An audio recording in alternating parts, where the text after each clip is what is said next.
We're reviewing every Commander Precon from Outlaws of Thunder Junction from worst to best. I'm Mia, and I like checking out these new cards. I'm BZ. I like ranking me some Precons. We're the Nitpicking Nerds, sponsored by Card Kingdom. If you want to buy the Commander Precons that we were talking about in this video, you can get them all for about $165 on Card Kingdom. It's the best website if you're asking us where to buy cards. That is a great price considering that is less than if you were to buy them all individually. So if you use the link below, tell them we sent you. It helps out the channel without spending any extra money. We're also sponsored by Dragon Shield, best sleeves in the multiverse. Good sleeves. If you want to save 5% on your order, you can use the code Nerds, NERDS.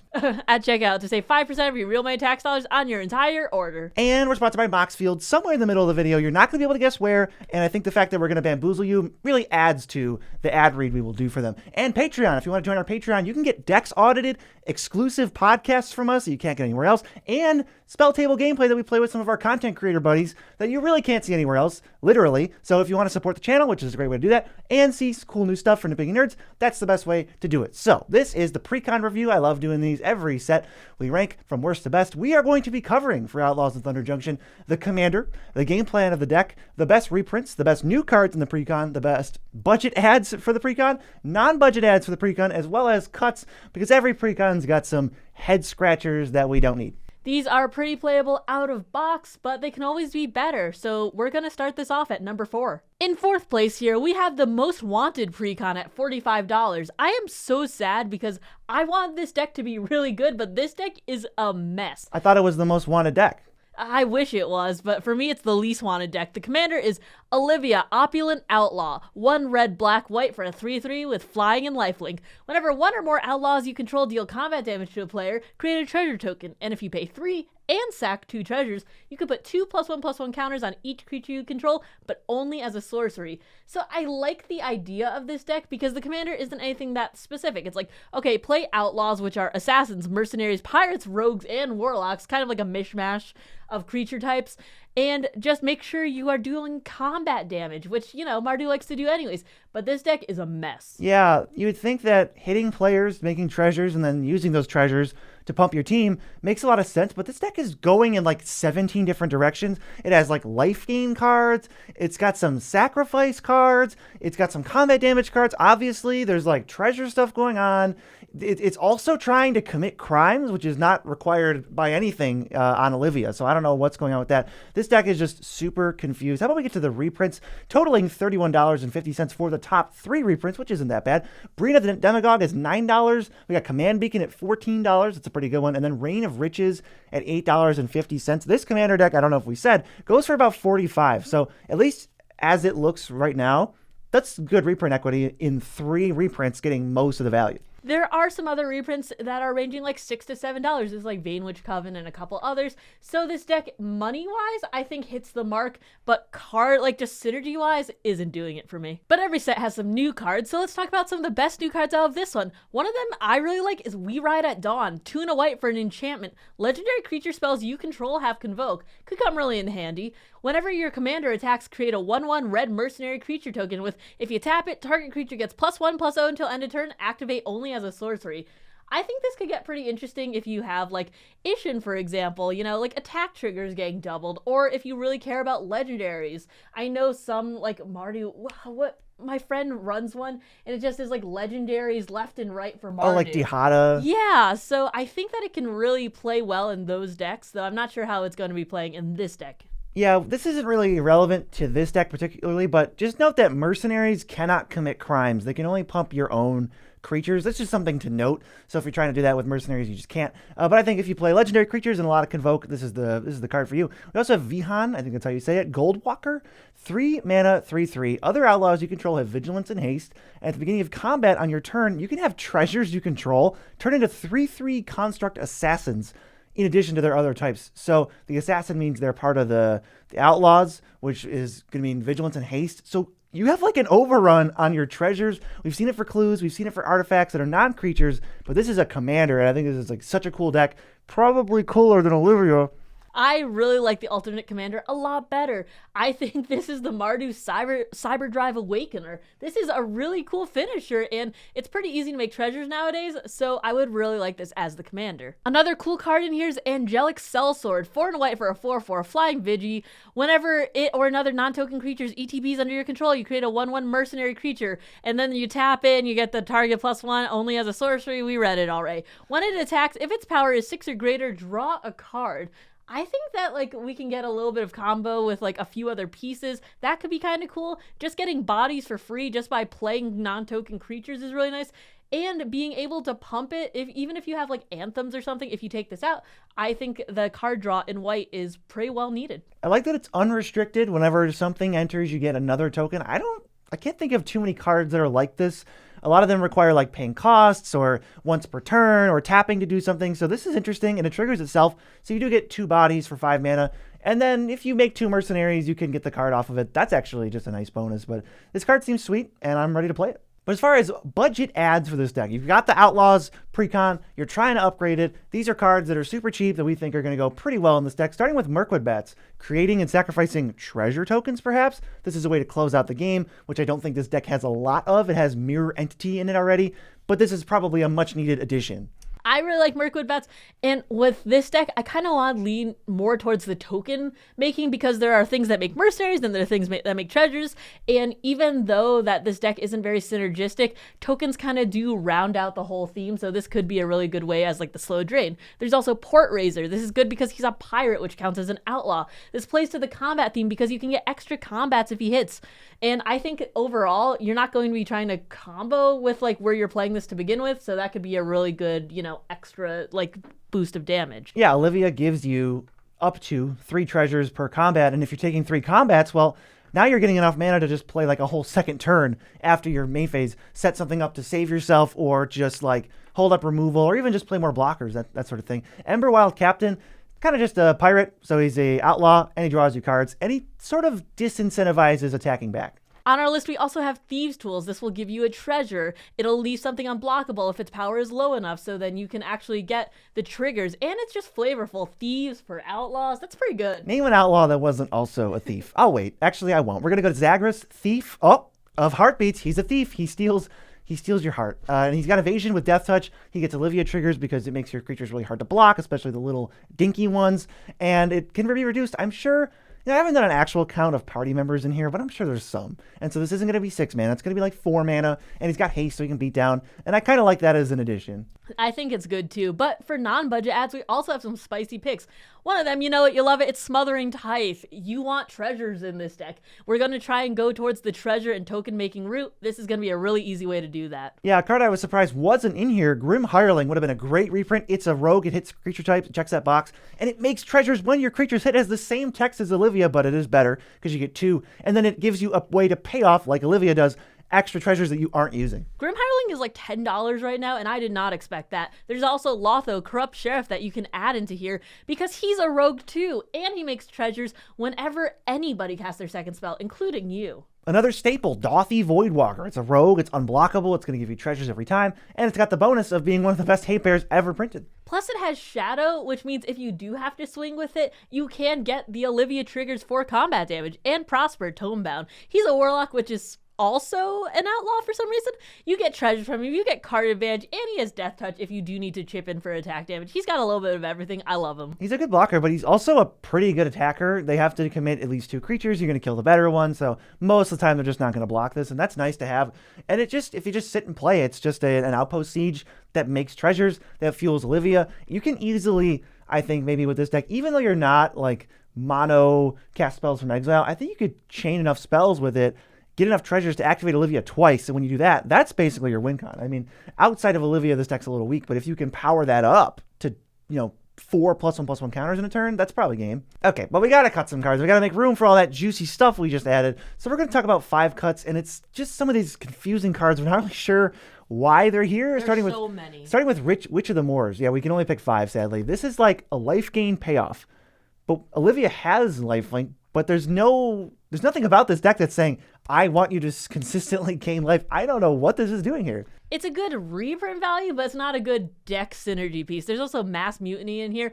We get it. It's a combat deck. You want to be swinging. But if we don't have sacrifice outlets, I don't see as much value if they're just going to go right back to your opponents later. Yeah, this could have synergy with like sack outlets and stuff, but like, is it supposed to be that all of the creatures we're stealing are outlaws and then we get the value? I don't know. Also, Tenured Incaster. Also, which of the Moors, Mass Mutiny and Tenured Incaster should never be in the same deck anyway? So here's Tenured Incaster that cares about plus and plus one counters and attacking. So that only works if you're doing the Olivia's, her ultimate mode.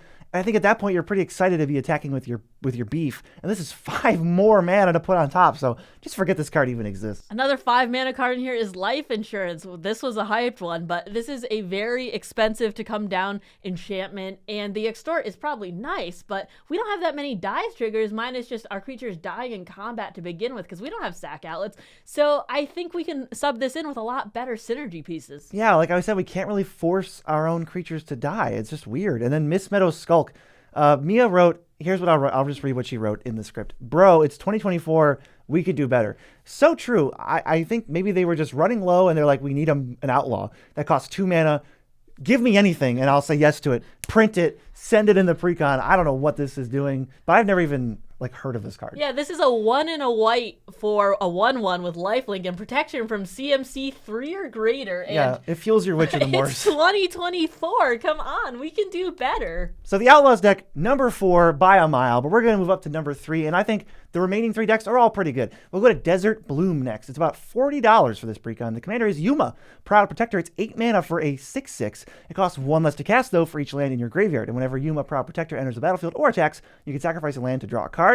And whenever a desert is put into your graveyard from anywhere, create a 4/2 green plant warrior with reach. Now that from anywhere text is kind of nice. And this is whenever a desert. So if you mill 3 deserts, that's just 12 power, right? Yeah, this is really awesome. I was joking calling this like the land version of Carador in Naya because it's going to not be like 8 mana. It's gonna be 3 or 4 at 4 is gonna be like at worst. But I do like the fact that it is like a drawing cards. There's so much like playability in this, and the deck is a little bit weaker than the top 2 that we have, but it's still pretty strong on its own. Yeah, this deck is a deck that when you upgrade it, this commander will be seriously strong. But this deck is not equipped enough to make Yuma cost 3 mana over and over again. But when you upgrade this thing and you put some juice into it, like fetch lands, cycling lands, better mill cards, this thing is going to be a monster, I think. I think so too, but let's move on to the reprints because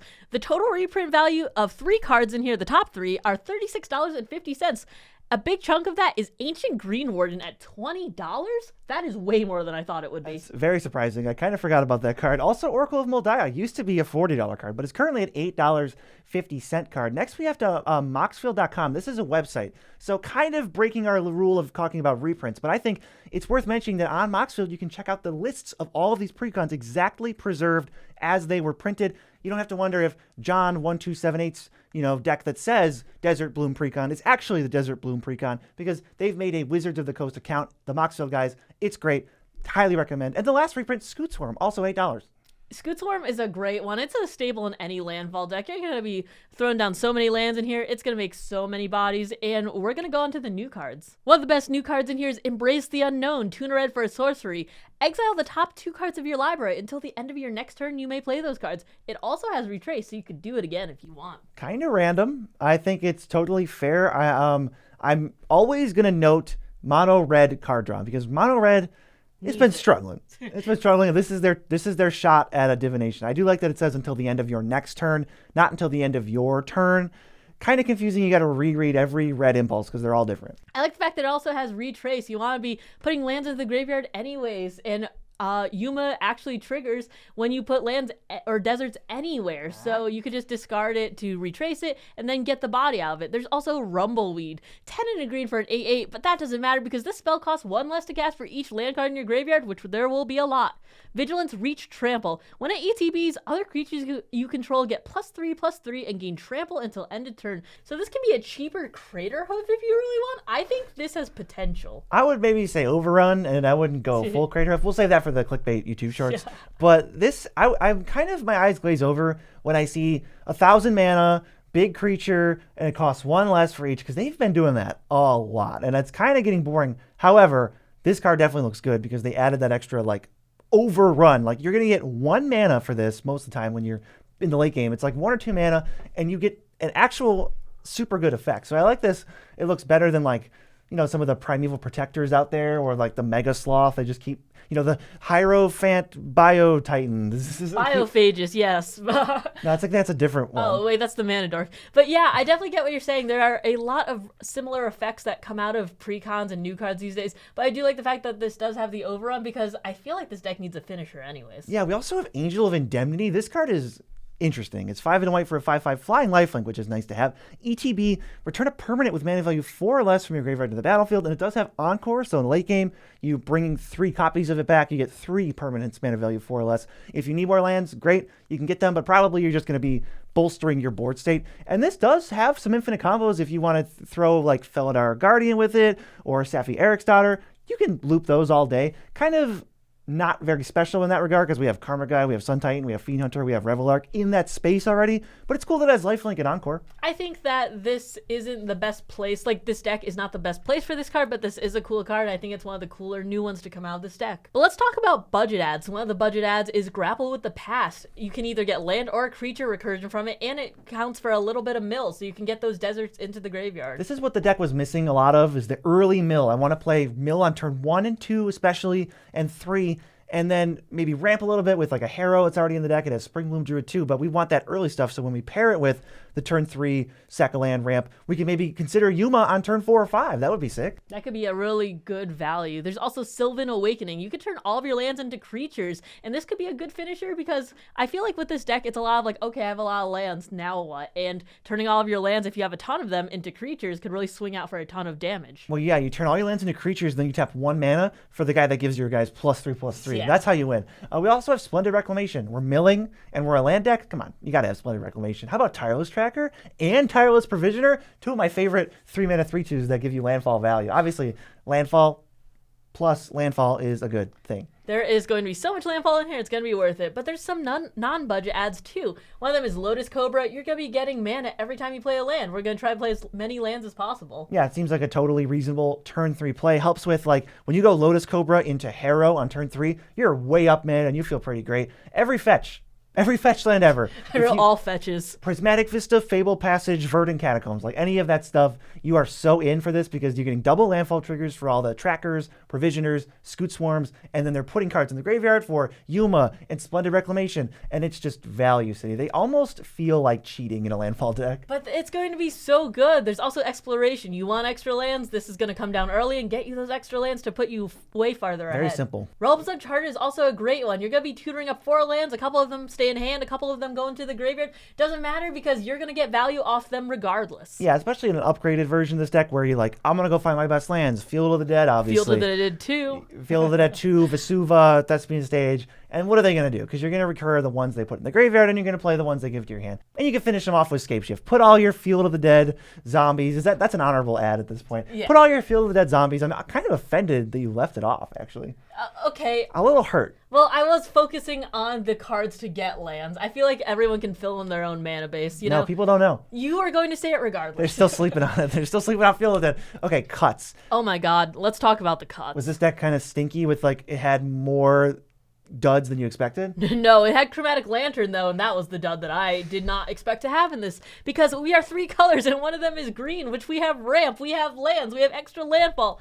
Don't put Chromatic Lantern in here. I don't think you need Chromatic Lantern in any deck, let alone a 3-color deck, let alone a 3-color green deck, let alone a 3-color green deck that's constantly tutoring lands that are the colors it needs into play. Total dud. Maybe it was just for reprint value, in which case I will allow you to buy this deck if you take out Chromatic Lantern immediately. BZ will allow you. I will permit it. Another one is Heaven and Earth. This is like, it deals damage to things with flying and then without flying. But so expensive. And also, there's no point where I'm like, yeah, you know, I have so many flyers in here, and I'd really rather only hit things without flying. Just play Blasphemous Act or Vanquish the Horde or something that can save you a lot of mana, because you're going to be wanting to do things later with that mana. I've never seen Heaven and Earth cast, and it has been cast multiple times against me. I've never seen it and go, wow, that's great. I'd like that card in my deck. No, it always feels very, very medium. Marshall's Anthem, kind of just a weird pump effect. We are milling, so we can get creatures back, but it's just expensive. I think there's better haymakers you can do. Yeah, I think so too. Also, Scare Tiller. This comes down for 4 mana, and technically you could like tap some stuff or untap, right? Yeah, I just feel like it's kind of a vehicle type card, and also this doesn't scream green card to me unless you're trying to do some weird wombo combos. Yeah, and the final cut is Electric Revelation. This is just more expensive Tormenting Voice. Why would I want that? I really wouldn't, because I don't want Tormenting Voice and I don't want Thrill of Possibility, but I do want the next Precon on our list, number 2, which will, I guess, by process of elimination, give you number 1. But stay with us here. Number 2 is Grand Larceny, a $50 Precon commanded by Gonti Canny Acquisitor. What does Gonti Canny Acquisitor do? He is 2 blue, black, and green for a 5/5. Spells you cast but don't own cost 1 less to cast. Whenever 1 or more creatures you control deal combat damage to a player, look at the top card of that player's library, then exile it face down. You can play that card for as long as it remains exiled, and mana of any type can be spent to cast that spell. Basically, steely spells. When you hit with a creature, draw a card. That's only once per turn per player, but you can get 3 cards essentially per turn. They are accessed permanently. They're not tied to Gonti anyway, so that's just value city. I think that's pretty strong. This deck does have a lot of cheap dudes. There are 7 1 and 2 mana cards that can get some damage in early. So when you play Gonti, you attack and get cards right away. So it makes up for the fact that he costs a lot of mana. I think that's pretty sweet. And I did think that gave this the edge over Desert Bloom. Plus, it does reduce the spells that you don't own by 1, so that could be pretty useful. But there are some okay reprints in here. It's $26 for the top 3. One of them is Twilight Mire, that's $10. Underground River, $8. And Mind's Dilation at $8 also. The lands? That's the best we can do is the land slot, I guess. I mean, it's not exciting, but it is value. As the Nitpicking nerds have said in unison, I guess. How about the best new cards? We have Tower Winder. I never expected to see this on a card. 2 mana 1/1 reach death touch ETB. Search your deck or graveyard for Command Tower and put it into your hand. Kind of weird. I do consider Command Tower a blemish on the format / a pretty big design mistake. I don't know why we are searching for it, but I think this card, gripes about Command Tower aside, this card is sweet. This card is really good. It fixes you, and you all know that you've done the turn 2 Demonic Tutor for Command Tower. Don't lie to me. Here's your out. This feels a lot better to do than Demonic Tutor. Dude, I've done like a turn 4 Demonic Tutor into Command Tower. Classic. It's a classic. I mean, that's CEDH me, but also like it hurts. It doesn't feel great, so if I could play this, I would. We also have Thieving Varmint. I didn't know Varmint was a creature type. Thieving Varmint. 2 mana, 2/1 Death Touch lifelink, and it taps to pay 1 life for 2 mana, which is pretty sweet mana dork, but it's only to cast spells you don't own. Pretty niche, but guess what? We're in the only deck that cares about that. Not true. There's a lot of decks that care about that. I'm sorry. We're in one of the only decks that cares about that. I do like the fact that this is a little bit unique. It's not one of those things that you can slot in anywhere, but it is specific to this deck. Oh, and then we have Savvy Trader. Just kind of reduces the spells that you're already trying to cast. Just a bread and butter thing. I didn't find too many great cards from this Precon that I was excited to put. They're mostly good for this deck, and then I don't think you could really cut apart this deck and build other decks with it. It's kind of like, do you want to cast opponent spells? Well, all right. I mean, I'm happy they just kind of went into it. They figured it out. They embraced it. There's not 7 decks in this one deck like the Vampire Outlaw one, the Olivia one. No, this is just a deck. Synergistic, at least. Yeah, there's no decks hiding out. How about budget adds? We're going to upgrade this deck on a budget. Changing Outcast is one. It's just a cheap, unblockable thing. This deck already had 2 versions of the 1 mana 1/1 unblockable, so I think adding more, even past just this one, is good for Gonti. Another card that goes great in here is Outrageous Robbery. I mean, we want to cast other people's stuff anyways. Why wouldn't we play this card? How was this put in MKM and not Thunder Junction? I think Thunder Junction had a lot of cards put in from other sets, and then there wasn't you mean room Big for Score? Yeah, but Outrageous Robbery is not. It's supposed to be an Outlaws. You can't convince me otherwise, so it's definitely going in this deck. Grima, Saruman's Footman. Gonti and Grima actually best friends. This thing is evasive. It's on theme. It casts their spells. It's unblockable. It's just sweet. Intellect Devourer is also a cool guy. Can we get some notes on that, BZ? No, I just think he's the cool guy. This is the brain with 4 legs that takes their worst card, but it's a little bit of a mind game, pun intended. I think it is solid in this deck. And then Flotsam Jetsam, 100% on brand. I guess MKM was just preparing us for Gonti. They were like, guys, what's that one meme that's like, you don't know it yet, but your kids are going to love this. That's how I feel like Gavin and Mark Rosewater are, like, whenever they talk about a new set, because they're like, I've been waiting for this for years to tell you guys. You're going to be so excited. But let's talk about non-budget ads. One of them is Dothy Voidwalker. You know it. You love it. Because we already suggested this, but it goes great in here too, because there's evasion when you want to hit people, and you can cast their stuff, which plays into this deck's theme. Kind of weird that Dothy Voidwalker is hitting two very specific things for two completely different decks. Card's great. It just does everything. Toski, Bearer of Secrets. We want to deal combat damage. This gives us more cards from our deck, in addition to whatever Gonti's giving us from their deck. Gonti's a little bit less reliable than drawing a card, although it might balance out because their spells are cheaper. There's also another reprint, Grim Hireling, because we're going to want damage triggers. We're going to get actual treasures from it, and then we can use those treasures either for mana to cast their spells or just, shrink some other stuff. We really wanted this to be a reprint. However, it is just a card you're going to have to go buy $10 and add to this deck. $10, please. Tasha the Witch Queen. Casting opponent's things gives you 3/3s. I wish there was more cards like this because this is such a slam dunk for this deck. And I think this deck, it's real. You can build a very cohesive deck. I just want more absolutely surgically precise cards like this. This is fun. I always wished that Tasha had a better home. This is it. Another trader. This has evasion. This is recursive. This is just, this makes the deck actually function. It feels it's just like, well, I was going to say spaghetti and meatballs, but it's bread and butter. It is not spaghetti and meatballs. Spaghetti and meatballs, chicken soup. It's the spaghetti and meatballs of Gonti. You know it. All right, we got to cut some cards. I think most of the cards in this deck, I will say, were pretty on theme, but there are just some low power head scratchers in here anyway. We got Silhana Ledgewalker, definitely on theme, but it ends up being basically a 1/1 flyer with no abilities other than hexproof. We can't suit it up, so I just think we should cut it. That's not great. Plasm Capture. This is a terrible spell. Get it out of here. It's mana drain for 4 mana with different restrictions. Darksteel Ingot. I just wrote, is this 2010? Because I mean, it feels like every single deck had one card, and it was just like, yeah, you know what? Bring back the Precons from 2012. That's cool. Shout out to 2011. Mimeoplasm, not for this deck. It's a cool card, but not right here. It's just a completely different strategy. But we also have Void Attendant, possibly the weirdest inclusion in a Precon, because it just is an Eldrazi processor. I get that Gonti exiles cards, but they're always cards that we have access to.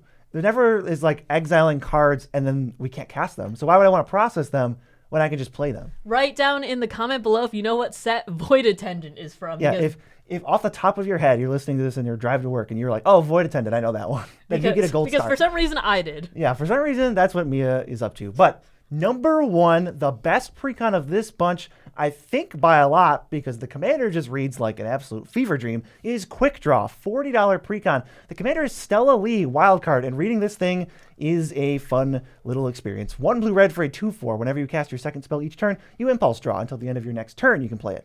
Tap, copy target instant or sorcery spell you control. You can choose new targets for the copy. Activate only if you've cast 3 or more spells this turn.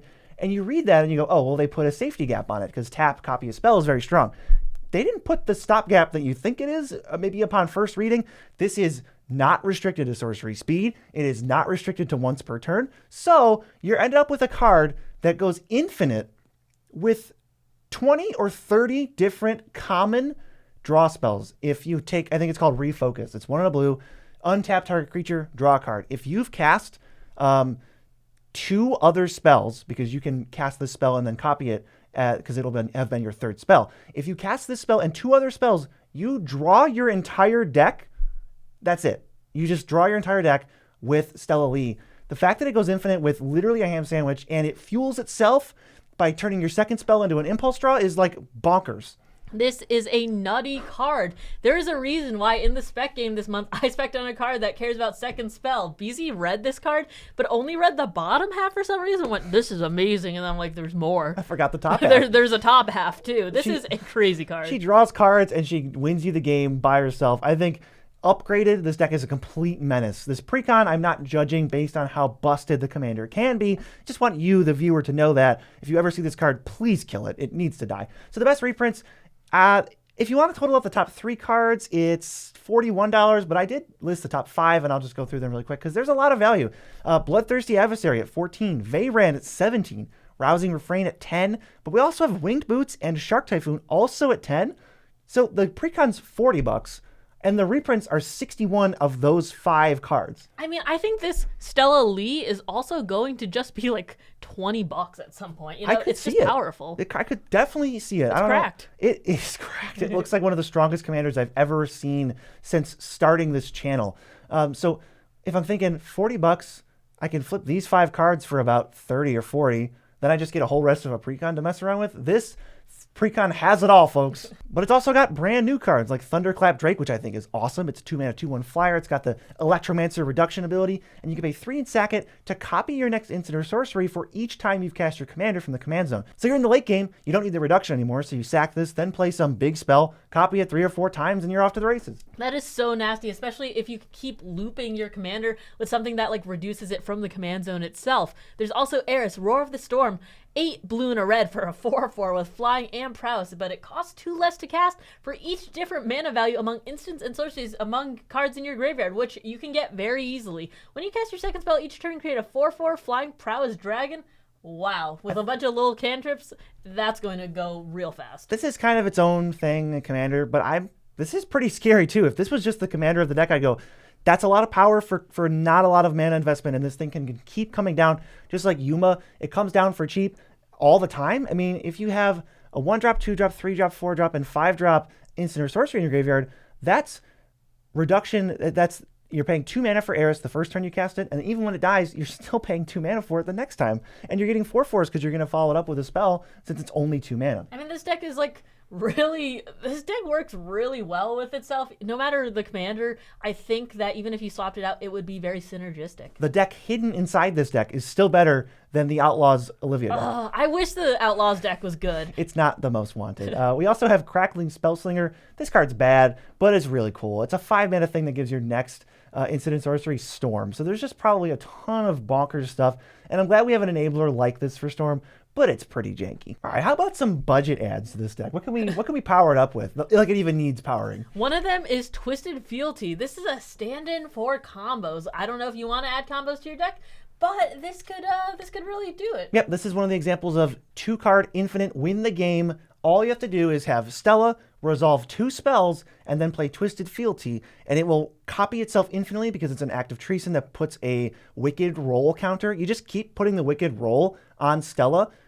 They're going to knock each other off, and when they leave, each opponent loses 1. That's so this nasty. Is self-contained, start to finish. You win the game as long as you resolve 2 other spells first.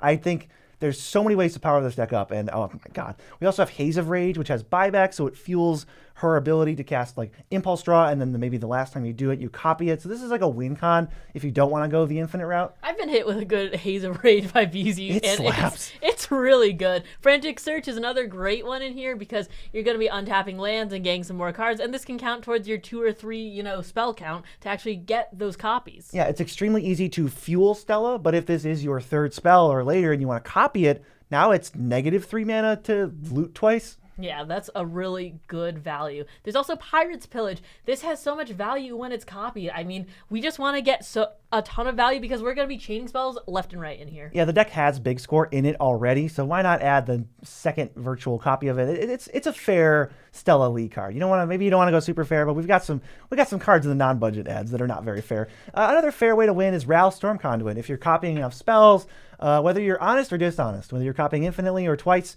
Ral's going to ping people and he can copy spells by himself. There's going to be some damage, but if you're drawing your entire deck, does it really matter? But let's talk about the non-budget Let's ads. get nasty. One of them, Lightning Greaves. We usually don't suggest Lightning Greaves, but you're going to want haste in here to copy those spells. And also, your commander is going to be high target. This is going to be like, if this doesn't leave the field right now, we're all going to die. Yeah, Stella needs to perish immediately. So you as the player who has Stella wants to, give it around that without having to hold up counter spells. We also have Hullbreaker Horror, copying spells, free impulse draws, Spellslinger, 101. Get your Hullbreaker Horror out and really just dominate the game.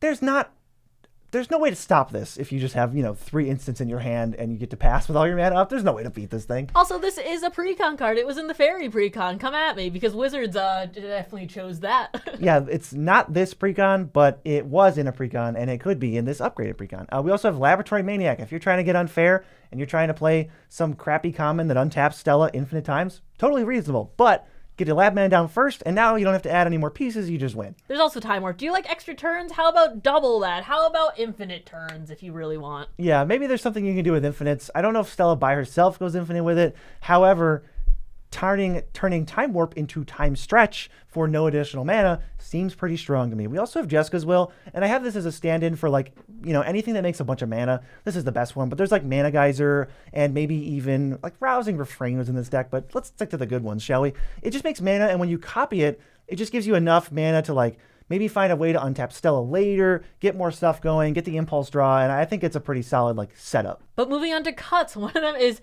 Terramander, because we don't want beatdowns in this deck. We're a Spellslinger deck. Wizards can't punch. They're weak. Yeah, this is on theme, but it's sort of in a weird, different version of Spellslinger where you're like a tempo deck, and this is not a tempo deck. This is just, let's get card advantage, let's bury you in the late game. Epic Experiment, I think this card is cool. I just don't think it's good at all, and I think you need a very specific deck essentially that has no X spells. This deck has multiple X spells, but you need a deck with like 50 instants and sorceries and no X spells before I'm pretty excited about Epic Experiment. Tezzard's Gambit. This isn't a good one in here. What do we want to do? Proliferate? Not for me. We don't want to proliferate. I don't know why it's here. I think maybe Wizards thought that you're going to get enough cost reduction on your instants and sorceries that this could technically be free, but I still don't even think I don't think that's very possible, if possible at all. So just cut this card, please. It's just worse. It's maybe slightly better divination, but we don't need any divinations. We don't need any 3-mana draw 2s. Rousing Refrain, I just mentioned it. I get that suspending it means it's a free spell for the turn you want to cast 3 spells with Stella. We're just not going to need that. I don't want to suspend this. I don't want to wait 3 turns for it again. It's the bad half of Jessica's Will, and it's just not it doesn't feel like a whole card. This isn't the place for it. And the last one is Windfall. Stop it. Stop it, Wizards. Yeah, we're never going to be okay, and we're never going to tell you to keep Windfall in any random precon. I don't think there's ever been a precon that has existed where I think Windfall is good to just jam in there, especially not in a blue card draw heavy deck. We're not group hug. We don't want to give out cards. We want to take all the cards for ourselves and then win the game. Stella has like multiple ways to give us card advantage on her. So what do we need to give our opponents 21 cards for? Keep it for your 10 Nekuzar decks, but I don't like giving my opponents cards. Right, but I do like the precons from Thunder Junction. I would say the Outlaw one is the worst. It's still not a miserable failure. The reprints are pretty good in it. Of the other 3, Desert Bloom, Gonti's Big Top, Gonti's Fun, Big Steely. Gonti's Big Steely, and Stella Lee, the infinite combo machine. Yeah, the infinite combo machine. They're all very strong. Very great run of precons this time. How do you feel? You feel pretty good? I think this is good. I mean, I feel like these are not even against each other, but I feel like you can take these and upgrade them into what people might call a solid 7, but I think these can hang with a lot of other decks that are not precons. Absolutely. If you want to know what other decks you can upgrade to be 7s, we did the precon review for whatever set came out before this. It's hardly hard to keep track, so please check that out because it will be helpful to you. I think it's MKM.